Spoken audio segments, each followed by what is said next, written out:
Assalamualaikum warahmatullahi wabarakatuh. Pada kesempatan ini kami dari kelompok 9 akan coba memaparkan materi yang berkaitan dengan misi para nabi dan juga fungsi agama. Kalau kita cermati dan analisa dengan baik, semua agama samawi dan juga diutusnya para nabi ternyata mempunyai kesamaan misi. Yang pertama adalah menegakkan kebenaran. Kebenaran yang dimaksud di sini adalah kebenaran mutlak atau kebenaran ilahiyah. Sejak Nabi Adam sampai Nabi terakhir, yakni Nabi Muhammad SAW, itu ternyata mempunyai kesamaan misi ini, yaitu menegakkan kebenaran. Yang kedua adalah menegakkan keadilan. Nah, para nabi ketika itu dihadapkan dengan kondisi masyarakat yang sangat zolim. Yang pertama, Nabi Ibrahim berhadapan dengan kezoliman Raja Namrud. Kemudian Nabi Musa berhadapan dengan kezoliman Fir'aun. Yang ketiga, Nabi Muhammad SAW berhadapan dengan kezoliman kafir Quraisy. Yang selanjutnya adalah memberantas moral bangsa. Nah, moral bangsa pada waktu itu sangat tidak karuan. Salah satunya adalah praktek mengubur anak perempuan secara hidup-hidup karena menganggapnya mereka tidak berguna, menganggapnya mereka adalah aib dan tidak bisa berperang. Akhirnya Nabi diutus untuk memberantas moral bangsa ini hingga pada akhirnya seorang perempuan diangkat harkat, derajat, martabatnya. Kenalkan, saya Ulul Albab Raihan. Di sini saya akan melanjutkan penjelasan dari pemateri sebelumnya tentang misi para nabi. Misi para nabi yang keempat yaitu menghilangkan penindasan. Penindasan selalu terjadi di mana-mana sebelum datangnya para nabi dan rasul. Raja Babilonia, Raja Namrud, menindas rakyatnya. Ia tidak segan-segan membunuh rakyatnya yang ia kehendaki dan ia membiarkan hidup rakyatnya yang ia kehendaki pula. Kekejaman ini bukan saja dilakukan Raja Namrud terhadap rakyatnya, akan tetapi lebih jauh lagi penindasan ini dilakukan antar bangsa dan ras. Bangsa Babilonia tercatat dalam sejarah menindas Bani Israel atau bangsa Yahudi. Di Babilonia yang sekarang menjadi Irak, bangsa Yahudi ditindas sebagai pekerja-pekerja kasar untuk membangun perekonomian dan istana-istana raja di negeri itu. Demikian juga Yahudi di Mesir. Mereka ditindas, dipekerjakan sebagai pekerja kasar untuk membangun piramida, membangun perekonomian kerajaan Mesir, dan untuk membangun istana-istana kerajaan. Sehingga tidak sedikit, bahkan ribuan Bani Israel dalam keadaan kelaparan dan mati massal akibat dari penindasan dan kekejaman Firaun. Nabi Musa alaihissalam muncul dalam rangka penyelamatan dari penindasan Raja Firaun. Dan Bani Israel dibawa keluar oleh Nabi Musa. Inilah makna dari misi para nabi menghilangkan penindasan. Bismillahirrahmanirrahim. Saya Siti Suraholiso akan mencoba melanjutkan bahasan tentang misi para nabi, yaitu yang salah satunya adalah menghilangkan ketimpangan ekonomi.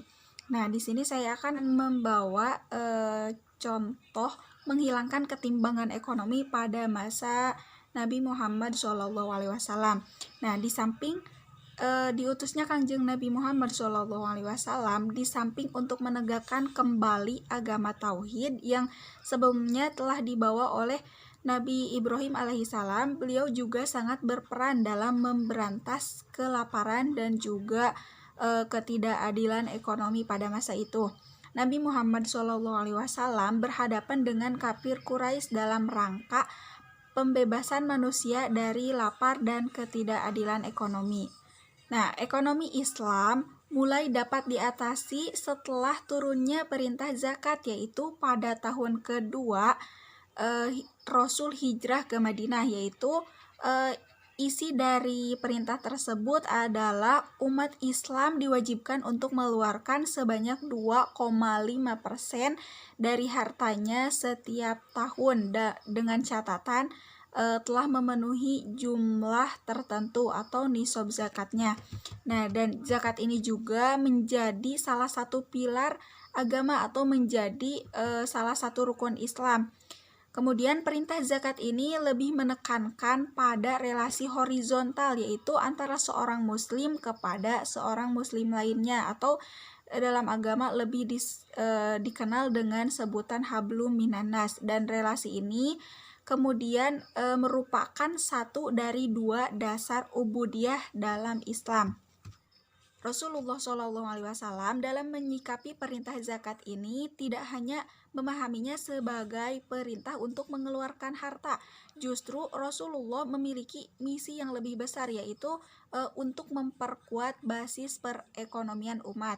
Ada baiknya kita kemukakan pendapat Maududi tentang misi para nabi. Ia mengemukakan misi seorang nabi adalah untuk mengajarkan Islam, menanamkan ajaran-ajaran Allah dan menegakkan tuntunan ilahi di dunia. Hal ini merupakan misi semua nabi yang telah diturunkan Allah ganti berganti semenjak manusia pertama turun ke bumi sampai turunnya Nabi besar Muhammad SAW. Kenyataannya, misi semua nabi adalah sama dan satu, yaitu mengajarkan Islam. Dan Rasulullah SAW adalah nabi penutup di antara rangkaian nabi tersebut. Dengannya lah lembaga kenabian ditutup dan kepadanya lah diwahyukan aturan akhir untuk tuntunan manusia secara lengkap dan utuh. Semua nabi menyampaikan kepada umatnya tuntunan yang telah diwahyukan kepadanya dan menghimbau mereka untuk mengakui kedaulatan mutlak Tuhan serta untuk berserah diri kepadanya. Inilah misi yang diembankan untuk ditunaikan oleh masing-masing nabi. Pada intinya, misi semua nabi itu adalah sama, tidak bergeser sedikit pun dari ketauhidan, dan semua nabi itu adalah Islam. Karena itu para nabi memberantas kondisi sosial masyarakat yang ada pada zamannya dan menuntun kaumnya ke jalan yang benar. Assalamualaikum warahmatullahi wabarakatuh. Izin memperkenalkan diri, saya Muhammad Rofi dari kelas IAT 4C, kelompok 9 UTS Filsafat Agama. Di sini saya akan sedikit menjelaskan tentang fungsi agama. Sebagaimana diketahui, dalam segala hal yang ada di dunia ini pasti memiliki fungsi atau peran. Apakah sebuah lembaga, masyarakat, apakah itu budaya, termasuk agama, pasti ada fungsinya. Jika suatu hal tidak berfungsi, maka lambat laun segala sesuatu di dunia ini akan ditinggalkan masyarakat dan akhirnya akan lenyap. Sehingga muncul pertanyaan, apakah yang diberikan agama untuk mempertahankan kelangsungan hidup suatu masyarakat? Untuk menjawab pertanyaan tersebut, mungkin sebaiknya kita batasi dulu supaya lebih jelas mengenai pembahasan ini. Baik, yang pertama, suatu masyarakat pasti mempunyai kebutuhan-kebutuhan tertentu untuk kelangsungan hidup dan pemeliharaannya sampai batas minimal. Mungkin seperti masyarakat itu membutuhkan air untuk mandi, untuk mencuci pakaian, untuk masak, untuk kelangsungan hidupnya, atau masyarakat itu membutuhkan uang untuk kelangsungan hidupnya juga. Kemudian yang kedua, agama berfungsi memenuhi sebagian di antara kebutuhan-kebutuhan itu, meskipun terdapat kontradiksi dan ketidakcocokan dalam cara memenuhi kebutuhan tersebut. Bismillahirrahmanirrahim. Assalamualaikum warahmatullahi wabarakatuh. Baik, sebelumnya perkenalkan, nama saya Tita Yuliawati dari kelompok 9 UTS Filsafat Agama kelas IAT 4C. Baik, di sini saya akan mencoba melanjutkan pembahasan materi mengenai fungsi agama, yang mana materi ini sebelumnya sudah dijelaskan oleh saudara Muhammad Rofi. Baik, langsung saja saya akan menjelaskan fungsi agama menurut Thomas F. Oden.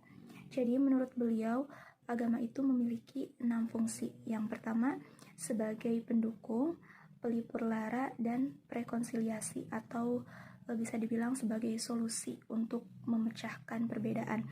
Yang kedua, sebagai sarana hubungan transendental melalui pemujaan atau upacara ibadah. Yang ketiga, sebagai penguat norma atau nilai-nilai yang sudah ada. Yang keempat, sebagai pengoreksi mengenai fungsi yang sudah ada. Yang kelima, sebagai identitas diri. Dan yang terakhir, sebagai pendewasaan agama. Nah, dari penjelasan tersebut dan berkaitan dengan materi sebelumnya yang sudah dijelaskan oleh saudara Muhammad Rofi terkait dengan fungsi agama, maka dari sini dapat kita simpulkan bahwa agama itu memiliki fungsi. Yang pertama, agama berfungsi sebagai edukatif. Maksudnya, para nabi dan ahli agama bertugas untuk memberikan pengajaran, tentang pengetahuan agama kepada seluruh pengikutnya. Yang kedua, agama berfungsi sebagai penyelamatan. Maksudnya, agama mampu memberikan keselamatan di dalam kehidupan ini. Yang ketiga, agama berfungsi sebagai pengawasan sosial. Maksudnya, agama hadir di tengah-tengah masyarakat sebagai kontrol sosial dan mengawasi tindakan-tindakan manusia, apakah tindakan-tindakan tersebut sesuai atau tidak dengan aturan-aturan atau norma-norma agama yang mereka anut. Yang keempat, agama berfungsi sebagai untuk memupuk tali persaudaraan. Maksudnya di sini adalah agama hadir di tengah-tengah masyarakat untuk mempererat tali persaudaraan. Dan yang terakhir, agama berfungsi sebagai transformatif. Maksudnya adalah agama mendorong manusia untuk melakukan perubahan secara individu maupun perubahan secara umum. Baik, mungkin itu saja yang dapat saya sampaikan. Kurang dan lebihnya mohon maaf. Assalamualaikum warahmatullahi wabarakatuh.